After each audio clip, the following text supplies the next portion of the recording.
Just get started. All right. All right. Well, good evening, everybody. Tom Lloyd here. Welcome to At the Tanks. And we're going to be talking with the champs, the Triple Crown Legacy champs here, Mr. Kelly, Power, and Mark Wiese. Mark Wiese's about to jump on here, hopefully, but we got Mr. Kelly Power here on the right. Kelly, thanks for being on here. A long time friend of mine and awesome angler, of course, and business owner and all that. So I'm sure a lot more people know you than know me, but why don't you give a quick little introduction of yourself and where you're from and all that good stuff. I live down here on Table Rock in Cape Fear, Missouri. Been doing this boating thing since about 85. Built a few boats over the years and had a fiberglass shop, repaired boats for several years. And now we've got Ulrich Marine and Extreme Outdoors. And we sell new bass boats and new pontoons and do a ton of service. I think this is going to be our 18th year as a CSI award-winning dealer for Mercury. No kidding. So we do a lot of stuff for them. We're a big loose engine dealer, along with selling the new boats. And then we've got Extreme Outdoors, which is our sister company, big tackle company down there. Yep. And then we do release boat stuff for companies like AFCO. We run all over the country and take care of fish and do that for them, and that keeps us pretty busy, along with the local tournaments and stuff like that. We used to run, we still have our service truck, and we used to run it a lot.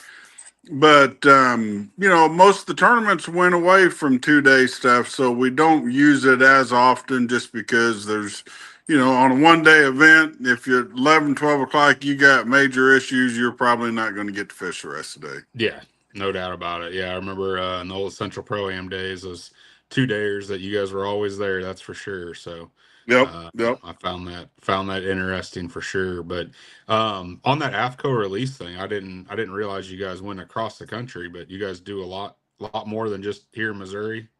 Oh yeah, we do the Bassmaster College. We normally do 1 or 2 elites a year. We do the this year we did some of the Sealy Big Bass. We do the which is now Yeti. It used to be Oakley. We do the Yeti Big Bass events. Yep. So we run pretty much from uh, Texas to Upper Mississippi to New York down to Florida. No kidding. Wow, I Yeah. did not realize that. What all are you doing as far as boats now? What's up, Mr. Wiese? Hello. Hey, Hello. Mark. You made it. Our bass boat lines we carry are Bass Cat and Icon. Yep. So that's the 2 new ones that we do. We actually, hey, Tom, me and Mark got a really nice Ranger for sale. Oh yeah, that's what I heard. Yep. Well, we'll have to. We'll talk about that, and I don't know that I'm in the market for one, but I'm sure hopefully someone here watching might be. You'd look good in a 518. Yeah, 518. Yeah, I might be. That boat will look like that on You the get front in end. between all the docks. Yeah, exactly. You could be between the docks. I just wouldn't be able to beat anybody there. That's for dang sure. You could be the shallow water master. That's right. That's right. Well, Mark, thanks for joining us as well. Yeah. We were just kind of doing a quick little intro for Mr. Kelly, and like I told him, a lot more people probably know you both than know me, but go ahead and give us a quick little intro of you and what you do for a real job, because I know it's not fishing all the time, but you get to fish quite a bit. I live in the St. Louis area, suburbs of High Ridge, and we own a construction company doing kitchen and bathroom remodeling, AAA remodeling company. Yep. Basically been doing that all my life. Cool. Gives me a lot of freedom to be able to go and fish. My team that I have working for me does a great job to give me time away and get out on the water. Couldn't do it without them. And of course, all the support from my wife and my parents. Yep.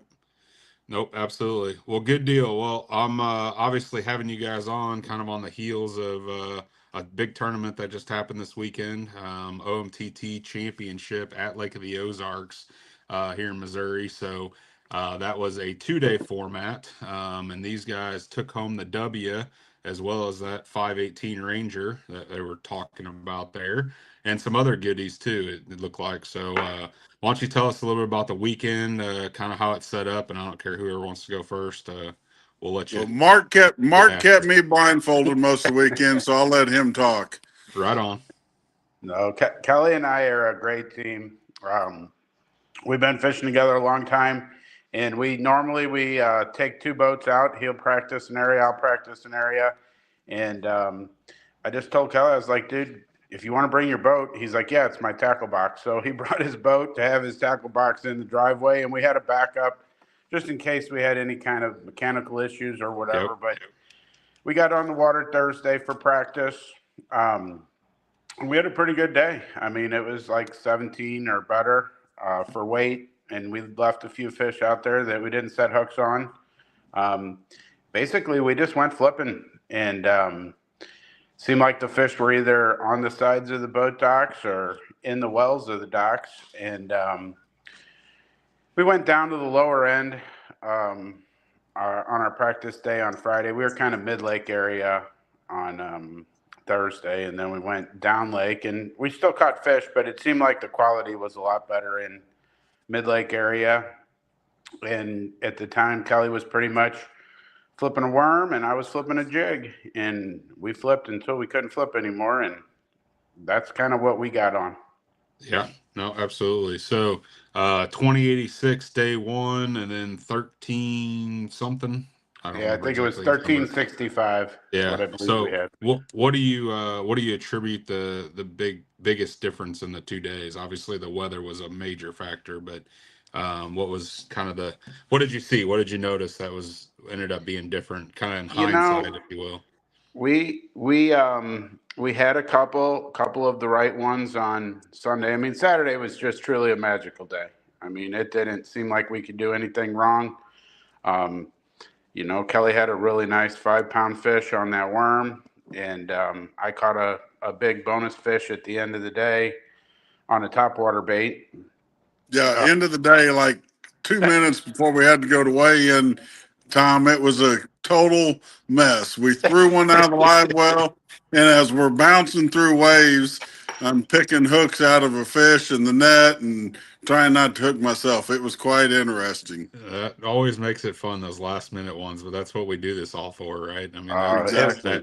that It is was the one. most exciting. It was one of those moments where we're driving back, and I'm looking at the clock on the GPS, and it said 2:53. We have to check in at 3. And as I'm idling over there, Kelly says, "Do we have time for this?" And I'm like, "Well, we have time for at least 10 casts. I mean, do you Yeah. want to go in early, or do you want to roll the Right. dice?" And No that probably kidding. was That our 10th or 11th cast that big dog ate, and Kelly netted wow. it up, and it was on. Yeah. I got the bub out, and I'm like, the small one's on purple. We got to get purple, so we got purple out, and we didn't even weigh it, so we didn't really know what it was, but it Right. was like 535 or 533 or something like that. And that was on Sunday or Saturday? That was on Saturday. Saturday. Okay. Yeah. Gotcha. And then Sunday we actually started with the top water Yeah. and caught a small limit of Kentuckies. But man, every one of them really needed to go. I mean, I don't think together they weighed 8 pounds. Yeah. And then Kelly caught a nice one. I think it was like 312 or 314. And then I had one that was like 4.2 or 4.3. And a little bit later in the day, he called out one of those other Kentuckies on that worm with a, I don't know, 2.5 pounder or something. And we took the other 2 Kentuckies in. We never caught another helper fish for the rest of the day. Yeah.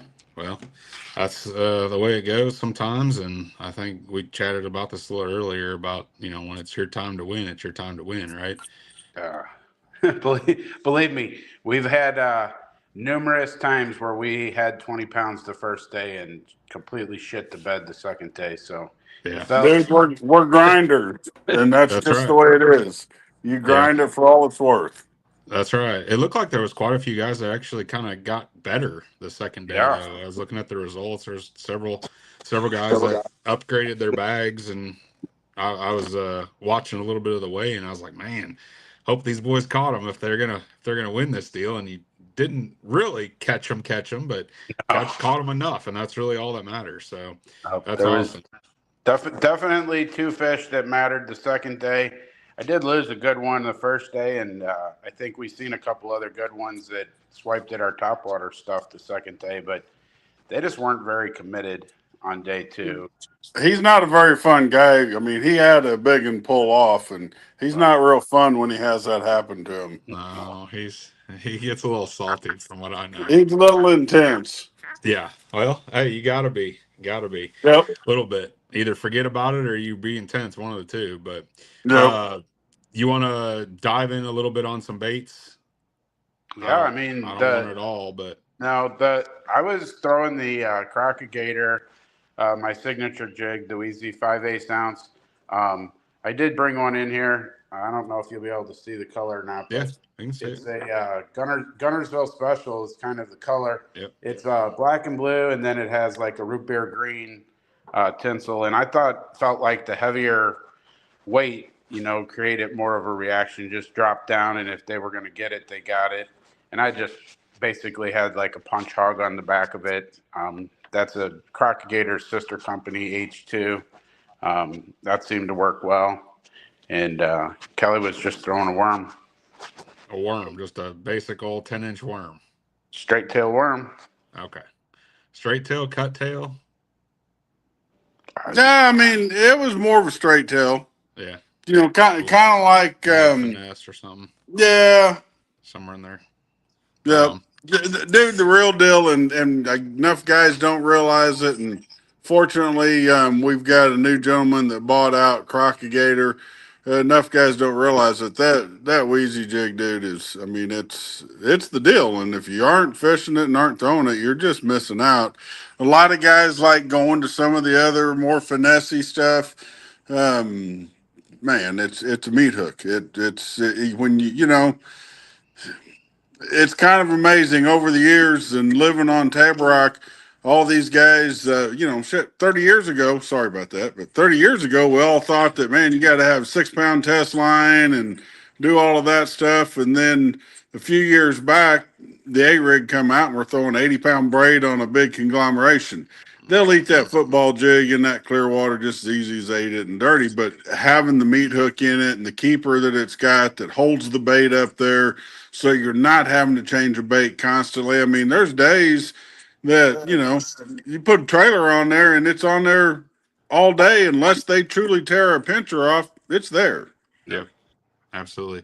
Were you targeting any specific docks, main lake, middle of the creek, back of the creek? I fished a little bit Sunday and it seemed like it wasn't super patternable, but maybe you guys figured something else out. I felt like I kind of had it dialed in. I don't want to give too much up, but it was definitely had to be flatter type banks, and you needed deep water nearby. All of our fish came either close to or secondary points or main lake type stuff. We were not targeting anything in the backs of creeks or pockets. I guess the lake had dropped a little bit, and I felt like those fish had pulled. But yeah, it was. There was definitely a little bit of a pattern there as far as what type of stuff they're on. And to be honest with you, there's not a lot of it on the lake. So right. I'm sure there were other things working, but that's what was working for us. Yeah, no, I hear you there. Lot of tournaments going on this fall yet, so definitely don't want to get too much in the weeds there. But I do want to know, you guys obviously completed this Triple Crown that OMTT has been talking about for years, but I've heard them reference that. I fish their tournaments every once in a while, and the Triple Crown, for those of you that don't know, is AOY, a tournament win, and the championship win, all with OMTT. Not necessarily within the same season, that would be crazy, but within, overall, right? So 2015, you guys won AOY. 2017, you guys won the tournament, and then 2025, you got the championship. So you guys have been at this over a decade, just that portion of it, best I could tell. And it's one of those deals that how does a guy just starting out give us some insight, and we'll leave the fishing part of it aside as far as tactics and stuff like that. But a guy just starting out that's wanting to get with a guy tournament wise, how do you have the longevity of fishing together for that long? Obviously, you guys get on each other's nerves from time to time. That's just part of being in the boat together and Oh, fishing, is Mark's a being sweetheart. competitors. He's Yeah. look at him. He's a big Yeah. teddy bear. Uh-huh. Yeah.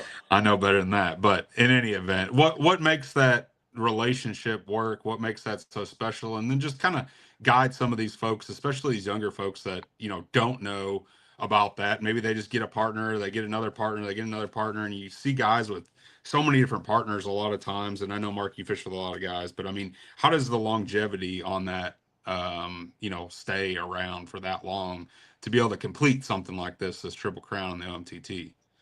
Right. I mean, personally, for me, I think one of the big things is you have to have similar goals. Like some people just enjoy getting out of the house and fishing. And when Kelly and I get in the boat, we are going there with one thing in mind, and that's to win. And if we didn't think that we could win, we wouldn't be there. Right. So we both have that same burning desire to win, and we're willing to take chances. And sometimes it bites us in the ass, and we don't come back with a good bag. But we give it everything we got. I mean, there ain't a day that goes out there, good, bad, indifferent. No matter how bad you're hurting, how bad things are, we're committed. Yeah. Yep. And different guys have different tactics. It's nice when you get two guys in the boat, and like when it was cloudy on Saturday, Kelly kept flipping the worm and I was throwing the topwater around, and I honestly was not catching anything. But we knew that I was targeting one type of fish and he was targeting the fish that were on the docks, and he did most of the damage on day one. I mean, he carried the load. So, you have to be willing to give and take, and sometimes the guy in the back catches them, or sometimes the guy running the trolling motor catches them. It's just you got to definitely work together as a team. But yeah. I'd say you have to have similar goals and want the same thing. You can't have guys that are just out there to have a good time, and then the other guy wants to win. And you got to be willing to put in the time to practice. And sometimes not catching fish in practice is just as important as catching fish in practice. That's right. Amen. I mean, it's a commitment. A lot of guys, I mean, it's hard to explain. You got to have that drive a little bit. I mean, you can get lucky every now and then, but you got to have that drive, and you got to want it bad. I mean, I don't know how many OMTTs we've won, how many Angler of the Years we've won with OMTT. We've been there, man. We've been. I don't know how many seconds we've had in championships that would have got us the Triple Crown a long time ago. But you just you got to want it, and it's a real. It's. I would imagine it's different or the same in any sport. Just things happen, It's kind of you put that time in and you do it enough, and fishing's no different than playing golf, playing baseball, playing football. The more time you spend out there, the more that you become part of that process. Yeah, and getting the groove together too. I think obviously a big deal of that too, right? So we've been together long enough that we know what each other does and doesn't do. And man, there's days that Mark's probably